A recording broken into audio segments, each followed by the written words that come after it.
Hello and welcome to round 2 of my new series where I pick out well-known or obscure characters from the mass media machine of popular culture and present them to you warts and all, giving to you my thoughts on their history, relevance and importance. And today, for your viewing pleasure, I will be casting the spotlight upon a character that for anyone who grew up in the 1980s should need no introduction.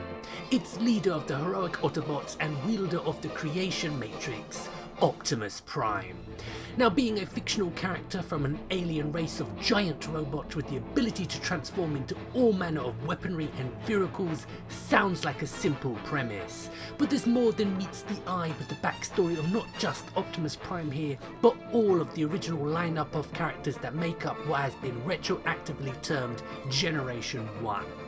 Released in the West by Hasbro, eagle-eyed boys and girls will no doubt have noticed the name Takara plastered upon their action figures, and that's because it's in the land of the rising sun that the Transformers story truly begins, with a range of robot figures known as Diaclone, and their imaginatively titled Car Robot subgroup that Hasbro would license, recolor and create an original backstory to before releasing the newly rebranded Diaclone figures as Transformers. Kinda like the Harder, Better, Faster music video by Daft Punk, or at least that's how I like to imagine it.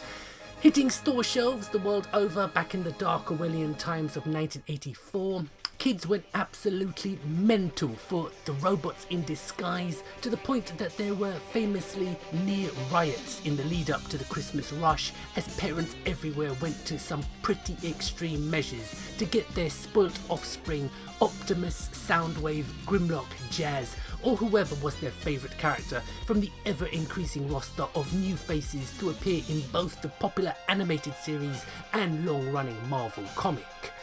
Big shout out to Simon Furman, the man who virtually single-handedly wrote the entire run of the UK Transformers comic that I grew up on.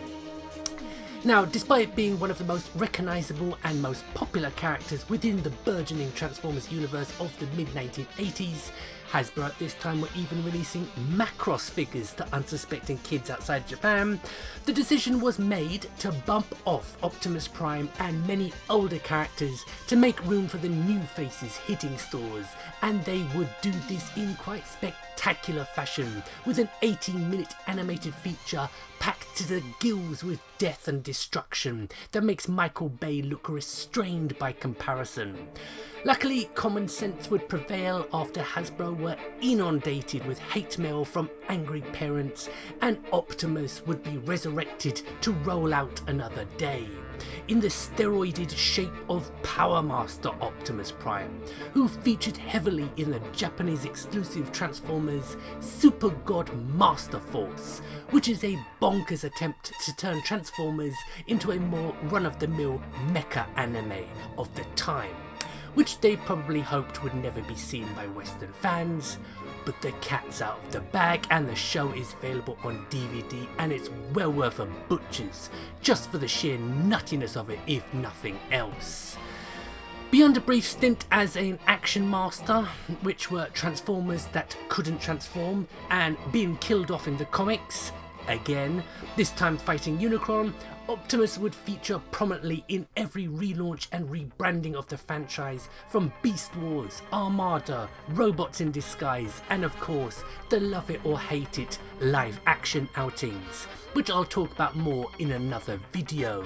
And as we come to the end of this profile of one of my favourite fictional characters, whose continued appeal with audiences old and new through numerous forms of multimedia is testament to the fact that everybody loves a hero who's prepared to make the ultimate sacrifice. The ancient Greeks had Achilles,